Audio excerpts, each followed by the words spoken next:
একটা জাতি ছিল, তার নাম বনু ইসরাইল। কি নাম? এই বনু ইসরাইলের মধ্যে একটা দলকে আল্লাহ পাক বলেছিলেন শনিবারের দিনে মাছ ধরবে না। কি বলেছেন? শনিবারে, এই যে সাগর আছে আপনাদের মনে করেন, এই শনিবারে মাছ ধরবে না। তো বনু ইসরাইল বেশি চালাক, অতি চালাক, যারা ওই যে প্যালেস্টাইন দখল করে বসে আছে, ওরা দাবি করে আর কি, আসলে এরা সত্যিকারের বনু ইসরাইল নয়, এরা ইউরোপিয়ান জিউস, এরা কিন্তু সত্যিকারের বনু ইসরাইল নয়। এখন এরা অতি চালাক, মাছ ধরে নাই, কিন্তু মাছ ধরার বাদ দিয়ে রাখছে। মাছ আসে, বাদ দিয়ে রাখি, পরে ধরব। এই পাপের কারণে, এই সীমা লঙ্ঘন করার কারণে সূরা বাকারা এবং সূরা আরাফে আল্লাহ পাক বলেছেন ওই মানুষগুলোকে আল্লাহ পাক বানর বানিয়ে দিয়েছে। তাহলে মানুষ থেকে বানর হয়েছে এই দলিল কোরআনে আছে, পড়ে দেখেন। মানুষ থেকে যে বানর হয়েছে এই দলিল কোরআনে আছে, সূরা বাকারায় আছে, সূরা আরাফের মধ্যেও আছে। শনিবারের সীমা লঙ্ঘন করার কারণে এই অপরাধ, এই পরিণতি আল্লাহ পাক কিছু মানুষকে দিয়েছে। তারা এখনো জীবিত আছে কিনা আমরা জানি না, ওদেরকে আল্লাহ পাক মেরে ফেলেছেন না বেঁচে আছে আমরা এগুলো জানি না, কারণ কোরআন এগুলো নিয়ে কথা বলে নাই। এতটুকু কোরআন বলেছে। তবে এখনো কিন্তু বহু বাইরের মানুষ আকৃতির প্রাণীকে আল্লাহ পাক ভেতর থেকে বানর বানিয়ে দিচ্ছেন না। এটা নিয়ে একটা কথা বলতে চাই, সেটা হলো কিয়ামতের আগে আগে আরও কিছু মানুষকে আল্লাহ পাক কিন্তু শূকর এবং বানরে পরিণত করবে। এই হাদিসটা কি জানেন? হাদিসটা শুনে রাখেন, এটা আখিরুজ জামান বা কিয়ামতের আলামত সংক্রান্ত হাদিসগুলোর মধ্যে পাবেন। আল্লাহর রাসূল সাল্লাল্লাহু আলাইহি ওয়াসাল্লাম বলেছেন কিয়ামতের আগে আগে আমার উম্মতের মধ্যে, ভালো করে শোনেন, কিয়ামতের আগে আগে আমার উম্মতের মধ্যে একদল মানুষ বের হবে যারা মদ পানকে হালাল মনে করবে। কাকে? মদ পান করাকে হালাল মনে করবে। যারা বাদ্যযন্ত্র, গায়িকা, নায়িকা এগুলো নিয়ে নর্তকী নাচাবে রাতের বেলা, এগুলোকে হালাল মনে করবে। যারা অশ্লীলতা, বেহায়াপনাকে জায়েজ করে নিবে। ঠিক আছে, এরকম কয়েকটা পাপের কথা বলে নবীজি বলছেন একদিন সকালবেলা আল্লাহ পাক তাদেরকে ঘৃণিত বানরে পরিণত করবে। এটা হবে সামনে, কখন কিভাবে হবে আল্লাহ ভালো জানে। এবার আমি কনসেপ্টে চলে আসি। এই যে পৃথিবীতে নেমে আসলাম, তাহলে আমরা কোত্থেকে আসছি ভাই? আমরা কি পৃথিবীর অধিবাসী ছিলাম? আমরা জান্নাতে ছিলাম, ওখান থেকে আল্লাহ পাক পাঠিয়েছে। এবার পৃথিবীতে এসে আদম আলাইহিস সালামের যুগে খুব একটা দুর্ঘটনা ঘটে নাই, একটা ঘটেছে। কয়টা? একটা। ভাই হাবিলের কুরবানি কবুল হয়, কাবিলের অন্তর্দাহ হয়, জ্বালা হয়। কেন হাবিলেরটা কবুল হবে, কাবিলের কেন হচ্ছে না? এই হিংসার বশবর্তী হয়ে কাবিল হাবিলকে হত্যা করে ফেলে। হত্যা করে লাশটা দাফন করার পদ্ধতিও তার জানা ছিল না। আল্লাহ কাককে পাঠালেন, কাককে দেখে সে শিখল। প্রথম দুর্ঘটনা হচ্ছে হাবিল কাবিলের দুর্ঘটনা। বলে রাখি, আজকেও নিজের ভাইয়ের বেশে বহু কাবিল মুসলিম সমাজের মধ্যে ঘুরে বেড়ায়। নিজের ভাইয়ের লেবাসে, পোশাকে, সুরতেই বহু কাবিল এখনও কিন্তু মুসলিম সমাজে ঘুরে বেড়ায়। তো আমরা কাবিলদেরকে কাবিলের পরিণতি সম্পর্কে সচেতন করতে চাই। হাবিল বলেছিল তুমি যদি আমাকে মারতে আসো আমি তোমাকে মারার জন্য হাত বাড়াবো না। হাবিল জান্নাতে যাবে আর কাবিল জাহান্নামে যাবে। কেন কাবিল জাহান্নামে যাবে? নবীজি বলেছেন পৃথিবীর প্রথম হত্যাকাণ্ড সংগঠিত করেছে কাবিল। এ কারণে পৃথিবীতে যত খুন হবে সমস্ত খুনের পাপের একটা অংশ কাবিলের আমল নামায় যোগ করা হয়। বলে নাউজুবিল্লাহ। একটা কথা মনে রাখবেন, সদকায়ে জারিয়া যেমন আছে, গুনাহে জারিয়াও আছে। একটা মদের দোকান দিয়েছেন, যত মানুষ মদ খাচ্ছে সমস্ত গুনার একটা অংশ আপনার কাঁধে আসছে। সিনেমা হল করেছেন, মানুষ সারাদিন নেকড়া ছবি দেখে, নগ্ন ছবি দেখে, যত মানুষ এখানে পাপ করবে সমস্ত পাপের একটা অংশ আপনার কাঁধে যায়। আবার একটা মাদ্রাসা করেছেন, যত মানুষ এখানে দ্বীনি ইলম শিখবে এই নেকির একটা অংশ আপনি পাবেন ইনশাআল্লাহ। মরে গেলেও কবরে পাবেন ইনশাআল্লাহ। আল্লাহ পাক আমাদের সবাইকে সদকায়ে জারিয়া করার তৌফিক দেন, গুনাহে জারিয়া থেকে বাঁচিয়ে রাখুন। খুব খেয়াল রাখবেন, আল্লাহ পাক আমাদের হেফাজত করুন বলি আমি। এবার ওই যুগ শেষ, নূহ আলাইহিস সালামের যুগ। এই যুগে আল্লাহর একই সুন্নত। নূহ আলাইহিস সালাম 950 বছর দাওয়াত দিলেন, 40টা বা 80টা পরিবার ইসলাম কবুল করেছে, বাকিরা করেন। যারা করে নাই আল্লাহ পাক তাদেরকে ডুবিয়ে মারলেন, যারা করেছে আল্লাহ পাক উদ্ধার করলেন। সোজা কথা।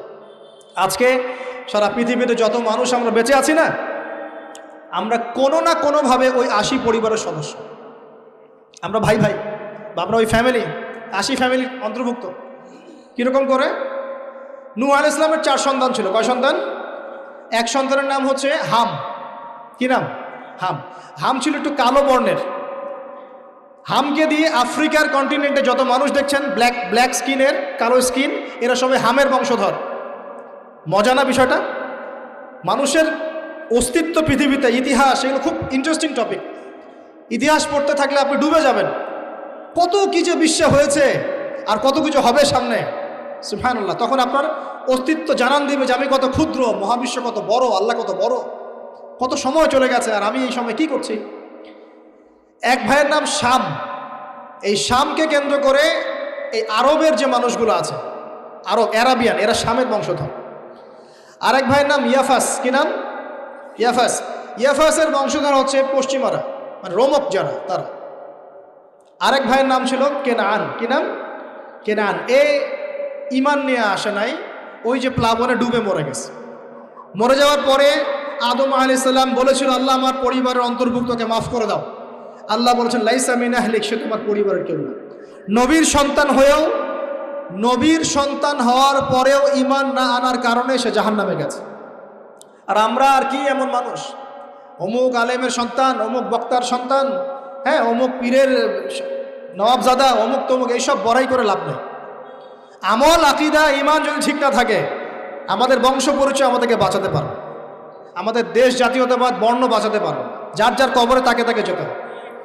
নিজের আমল নিয়ে ফিকির করেন, নিজের কবর নিয়ে ফিকির করেন, অন্যের দিকে চোখ দেওয়া বন্ধ করেন, আগে নিজের কবরের ফিকির করেন। আল্লাহ পাক সবাইকে তৌফিক এনায়েত করুন। বলি, যারা বুদ্ধিমান তারা নিজেকে নিয়ে ব্যস্ত থাকে, যারা যারা অহংকারী, উদ্ধত, এরা মানুষের পিছনে পড়ে থাকে। আল্লাহ পাক আমাদের সবাইকে নিজের চেহারা আয়নায় দেখার তৌফিক দান করুন। হ্যাঁ প্রিয় ভাইরা, নূহ আলাইহিস সালামের যুগ চলে গেল, 950 বছর দাওয়াত দেওয়ার পরে এই পরিণতি হয়েছে। এরপরে আসছে ইব্রাহিম আলাইহিস সালামের সময়। আল্লাহ পাক তাকে উদ্ধার করেছেন, অগ্নি পরীক্ষা থেকে বাঁচিয়েছেন, নমরুদকে আল্লাহ পাক ধ্বংস করেছেন। আল্লাহ পাক এরপরে এনেছেন আদ জাতি। আদ জাতির হুদ আলাইহিস সালাম এবং তার অনুসারীদেরকে আল্লাহ পাক বাঁচিয়েছেন, বাকিদেরকে ধ্বংস করে দিয়েছেন ঝড় দিয়ে, বায়ু প্রবাহ দিয়ে। সামুদ জাতি এসেছে, সামুদ জাতিকে আল্লাহ পাক ধ্বংস করেছেন বজ্রপাত দিয়ে, বিদ্যুৎ দিয়ে। আর সালেহ আলাইহিস সালাম এবং তার অনুসারীদেরকে বাঁচিয়ে দিয়েছে। ফেরাউনের যুগ এসেছে, আল্লাহ পাক মূসা আলাইহিস সালাম এবং বনু ইসরাইলকে বাঁচিয়েছেন, ফেরাউনকে ডুবিয়ে মেরেছেন লোহিত সাগর। ঈসা আলাইহিস সালামের যুগ আসছে, একই সুন্নাত। ঈসা আলাইহিস সালামকে আল্লাহ পাক শুধু রক্ষাই করেন নাই, নিজের কাছে উঠিয়ে নিয়েছেন। সুবহানাল্লাহ। তিনি আবারও আসবেন পৃথিবীতে ইনশাআল্লাহ। যতদিন না তিনি আসছেন এবং এই পৃথিবীতে 40 বছর রাজত্ব না করছেন, কিয়ামত হবে না ইনশাআল্লাহ। যতদিন পর্যন্ত ঈসা আলাইহিস সালাম আবার ব্যাক না করছেন এবং এই জেরুজালেম থেকে সারা বিশ্বে খিলাফা কায়েম না করছেন, 40 বছর শাসন না চালাচ্ছেন, কিয়ামতও হবে না ইনশাআল্লাহ। এটা সামনে অপেক্ষা করছে। এবং নবী সাল্লাল্লাহু আলাইহি ওয়াসাল্লামের যুগে আবু জাহেল, আবু লাহাব বা সাহেবাদেরকে আল্লাহ পাক ধ্বংস করেছেন, আল্লাহর নবী এবং সাহাবীদেরকে আল্লাহ পাক সম্মানিত করেছেন। আপনি কি পুরো হিস্ট্রির মধ্যে একটা সুন্নত দেখতে পাচ্ছেন, কমন সুন্নত? কি সুন্নত? প্রত্যেক যুগে যুগে যারাই আল্লাহর ওই যে বিধান মেনে চলেছে, সমকালীন নবী রাসূলদের আনুগত্য করেছে, আল্লাহ পাকের আনুগত্য করেছে, আল্লাহ পাক তাদেরকে উদ্ধার করেছেন দুনিয়াতেও পরকালে। প্রত্যেক যুগে যুগে যারাই আল্লাহকে মানে নাই, রাসূলকে মানে নাই, আল্লাহর আসমানি কিতাবকে মানে নাই, বিরুদ্ধাচরণ করেছে, কুফরি করেছে, শিরক করেছে, আল্লাহ পাক সবাইকে ধ্বংস করে দিয়েছেন, কারো কোনো পরোয়া করে। এই সিলসিলা আজও অব্যাহত আছে, আগামীতেও থাকবে ইনশাআল্লাহ। এখন আমরা যারা এখন বেঁচে আছি, আমরা নবী সাল্লাল্লাহু আলাইহি ওয়াসাল্লামের ইন্তেকালের প্রায় 1450 বছর পরের মানুষ। আল্লাহর নবী এসেছেন এমন সমাজে, যে সমাজে শিরকের পাপ চলছে, সুদের পাপ চলছে, দুর্নীতি চলছে, আপনার কন্যা সন্তানকে জীবিত হত্যা করা হচ্ছে, আপনার মাদকদ্রব্যের সয়লাভ চলছে, মেয়েদের অধিকার দেওয়া হচ্ছে না, হ্যাঁ, গোত্রীয় হানাহানি চলছে। ওই সমাজটাকে তিনি 23 বছরের মধ্যে পাল্টে ফেললেন। কত বছর? 23 বছর। কিভাবে পাল্টালেন? উত্তর, তিনি প্রথমে জ্ঞানের চর্চা করেছেন। কিসের চর্চা? জ্ঞানের। আল্লাহ পাক প্রথম ওহী নাযিল করেছেন, ইকরা বিসমি রাব্বিকাল্লাযী খালাক, পড়ুন আপনার রবের নামে যিনি আপনাকে সৃষ্টি করেছেন। নবী সাল্লাল্লাহু আলাইহি ওয়াসাল্লাম, সাহাবীগণ কোরআনের 6টা হক আদায় করেছেন। কয়টা হক? 6টা। তারা কোরআন পড়া শিখেছেন। আমরা সবাই কোরআন পড়া শিখবো তো ইনশাআল্লাহ। তারা কোরআনের অর্থ শিখেছেন। আমরা কোরআনের অর্থ শিখবো তো ইনশাআল্লাহ। তারা কোরআনের আদেশগুলো মেনেছেন। আমরা কোরআনের সব আদেশ মানবো তো ইনশাআল্লাহ। তারা কোরআনের সমস্ত নিষেধগুলো বর্জন করেছেন। আমরা নিষেধ বর্জন করবো তো ইনশাআল্লাহ। তারা কোরআনের দাওয়াত মানুষের কাছে পৌঁছে দিয়েছেন। আমরা কোরআনের দাওয়াত দিব তো ইনশাআল্লাহ। এবং 6 নাম্বার, তারা কোরআনের বিধানগুলোকে বাস্তবায়ন করেছেন। আমরাও বাস্তবায়নের চেষ্টা করবো তো ইনশাআল্লাহ। এই 6টা হক আদায়ের ফলে 23 বছরের ব্যবধানে জাহেলি মক্কা একদম সোনালী মক্কায় পরিণত হয়েছে। 23 বছর পরের মক্কায় আপনি কোনো সুদ পাবেন, কোনো শিরক পাবেন, কোনো মূর্তি পূজা পাবেন? কোনো মেয়ের অপমাননা পাবেন, কোনো জেনা, কোনো ব্যভিচার, কোনো ধর্ষণ, কিচ্ছু পাবেন? 23 বছর পরের মক্কায় কোনো পাপ পাবেন না। কিভাবে সমাজ পরিবর্তন হলো? এই কোরআনের হক আদায়ের মধ্য দিয়ে হয়েছে, নবীর সুন্নাত প্রতিষ্ঠার মধ্য দিয়ে হয়েছে। এরপর কি থেমে গিয়েছিল? উত্তর না। এরপর আবু বকর সিদ্দিকের যুগ এসেছে, প্রায় 2 থেকে 2.5 বছর তিনি শাসন কার্য চালিয়েছেন। ওই যুগে কি মানুষ আবার খারাপ হয়ে গিয়েছিল? উত্তর না, বরং ইসলাম আরও বেগবান হয়েছে আলহামদুলিল্লাহ। এরপর এসেছে ওমর রাদিয়াল্লাহু আনহুর যুগ। কত বছর? প্রায় 10 বছর। কত বছর? 10 বছর। এই 10 বছরে কি মুসলিমরা আবার খারাপ হয়ে গিয়েছিল? ওমর রাদিয়াল্লাহু আনহুর কোর্টের মধ্যে কি প্রতিদিন কেস আসতো? সারা বছরে একটা কেসও আসতো না। মানুষ এত ভালো ছিল, সারা বছরে একটা কেসও আসতো না। বরং যারা রাষ্ট্রীয় পর্যায়ে দায়িত্বশীল ছিল তারা এসে বলতো যে আমাদের ভাতাগুলো বন্ধ করে দেন, বসে বসে বেতন নিব কেন, কোনো তো কেসই আসে না, বসে থাকবো কেন। এরকম সমাজ ছিল। একজন ব্যক্তি খুঁজে পাওয়া যেত না যে নামাজ পড়ে না, একজন মুসলিম পাওয়া যেত না যে যাকাত দেয় না সামর্থ্য থাকলে, এমন মুসলিম খুঁজে পাওয়া যেত না যে কোরআন পড়তে জানে না, হাদিসের চর্চা করে না, যে দাওয়াতি কাজ করে না, যে আল্লাহর পথে দাওয়াতে জিহাদে আত্মনিয়োগ করে না, এমন মুসলিমই খুঁজে পাওয়া যেত না। এরপরে আসলো উসমান রাদিয়াল্লাহু আনহুর যুগ। ওই যুগে ফিতনা শেষের দিকে সৃষ্টি হওয়া শুরু হলো। কোন বিষয়কে কেন্দ্র করে?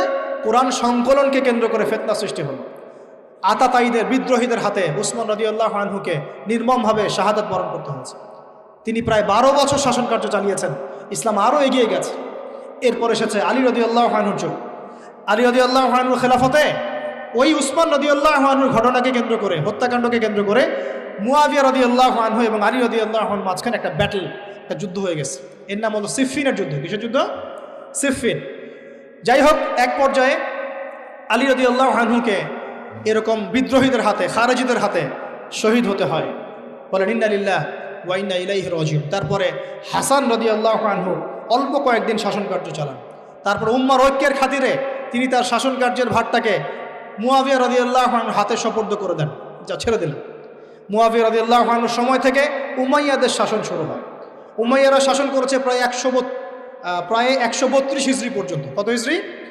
132 হিজরি পর্যন্ত, প্রায় 92 ইয়ার্স, 90-92 বছর তারা শাসন করেছে। এ সময় ইসলাম আরও এগিয়ে গেছে, পিছিয়ে যায় নাই। ফিতনা এসেছে, দমন করা হয়েছে।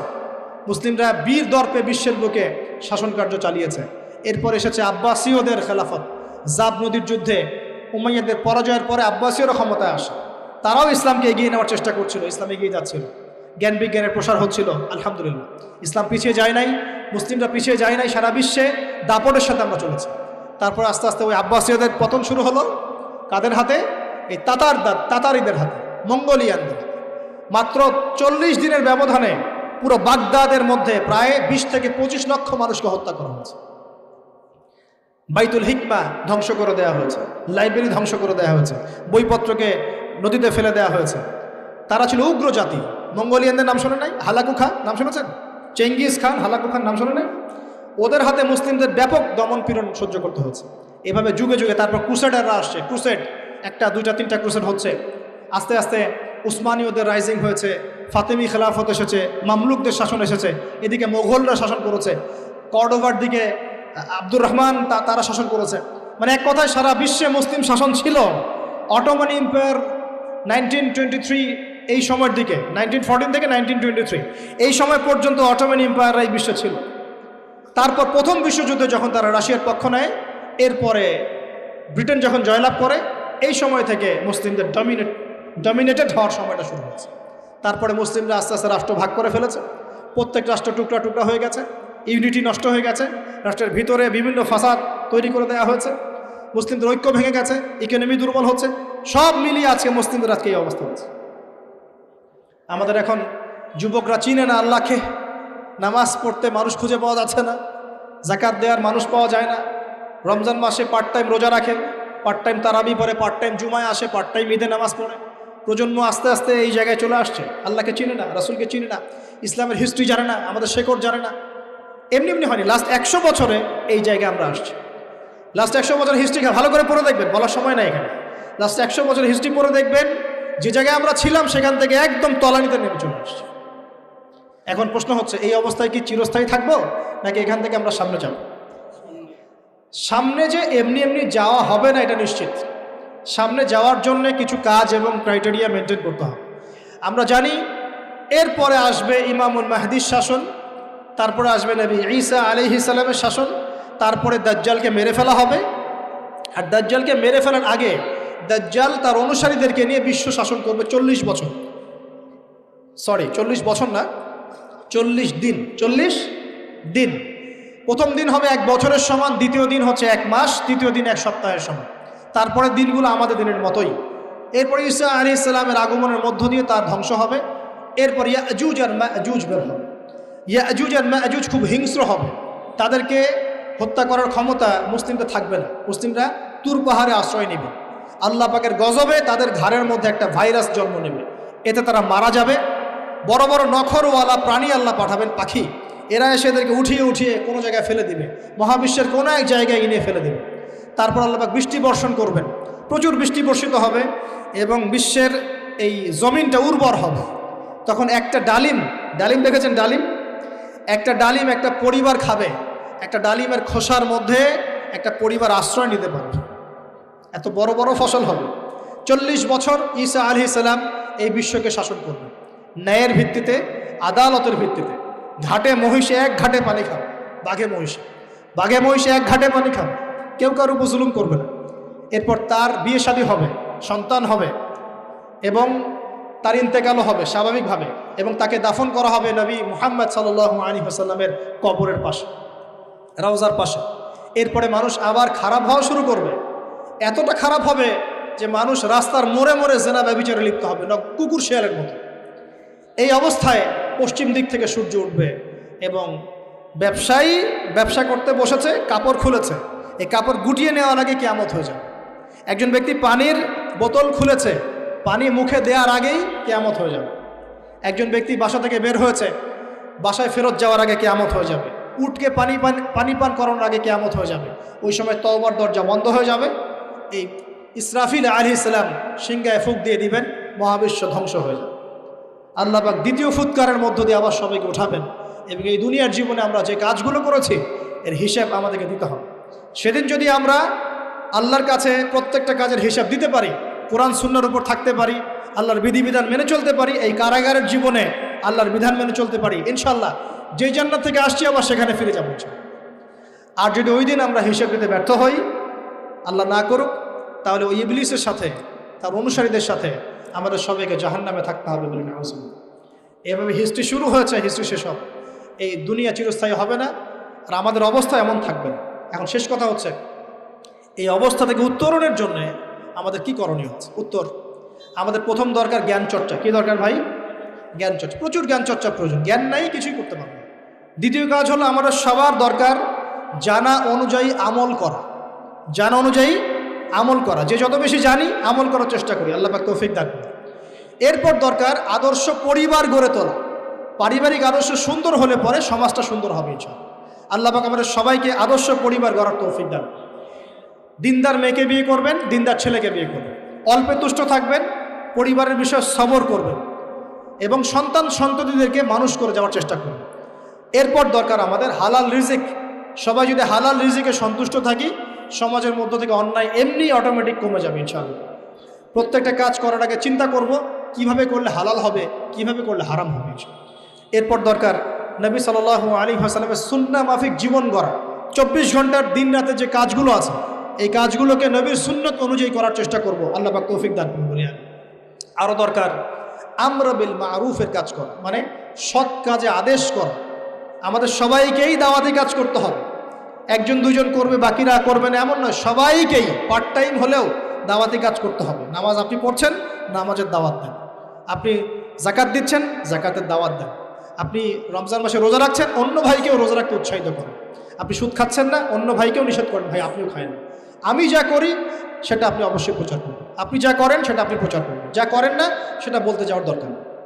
তবে হ্যাঁ, আমলের কথা আপনি বলতেই পারেন। যদি আপনি তাহাজ্জুদ নিয়মিত পড়তে নাও পারেন, মানুষকে আপনি বলতে পারবেন তাহাজ্জুদে নামাজ পড়েন, তাহাজ্জুদ নামাজ পড়া ভালো। ইনশাআল্লাহ আস্তে আস্তে আপনি নিজেও আমল করার চেষ্টা করবেন। আল্লাহ পাক তৌফিক দান। আমর বিল মারুফ, সৎ কাজে আদেশ করতে হবে। আরেকটা হচ্ছে অসৎ কাজে নিষেধ করতে হবে। সৎ কাজে শুধু আদেশ করলেই হয় না, অসৎ কাজেও কি করতে হয়? নিষেধ করতে হয়। মনে রাখবেন, শুধু সৎ কাজে আদেশ করলেই জীবনেও কোনোদিন আপনার উপর কোনো বালা মুসিবত বিপদ আপদ গালি তহমত আসবে না। যখন আপনি সৎ কাজে আদেশের সাথে সাথে অসৎ কাজেও নিষেধ করা শুরু করবেন, তখন চতুর্দিক থেকে আপনার উপরে বাধা আসা শুরু হবে। এটাই সুন্নত। তবে এটা নবীর সুন্নত। আল্লাহ পাক বলছেন, কুনতুম খায়রা উম্মাহ উখরিজাত লিন-নাস তা'মুরুনা বিল মা'রুফ ওয়া তানহাউনা আনিল মুনকার ওয়া তু'মিনুনা বিল্লাহ। আর আমাদের দায়িত্ব হচ্ছে পরবর্তী প্রজন্মকে মানুষ করে যাওয়া, নিজেদের জান মাল সময় শ্রম দিয়ে আল্লাহর জমিনে আল্লাহর দ্বীনটাকে প্রচার করা, প্রসার করা, প্রতিষ্ঠার চেষ্টা করা, এবং চরমপন্থী না হওয়া, আবার গোলালু মার্কা শৈথিলতাবাদীও না হওয়া, মধ্যমপন্থী থাকা, নিজের দায়িত্ব পালন করা, অন্যকে দিনের দিকে ডাকা। আমাদের ঊর্ধ্বতন কর্তৃপক্ষ যারা থাকবে সবার সামনে ইসলামটাকে যুগোপযোগীভাবে সত্য মিথ্যাকে স্পষ্ট করে দিয়ে উপস্থাপন করা। তারা যদি কবুল করে আলহামদুলিল্লাহ, যদি নাও করে তাদের দায়িত্ব তাদের, আমাদের দায়িত্ব আমাদের। That's all. আল্লাহ রাব্বুল আলামিন আমাদের সবাইকে কুরআন সুন্নাহ মাফিক জীবন করার তৌফিক দান করুন, বলি আমিন। আমাদের সবাইকে আল্লাহ পাক পুরো ওয়ার্ল্ড হিস্ট্রি পড়ার তৌফিক দান করুন।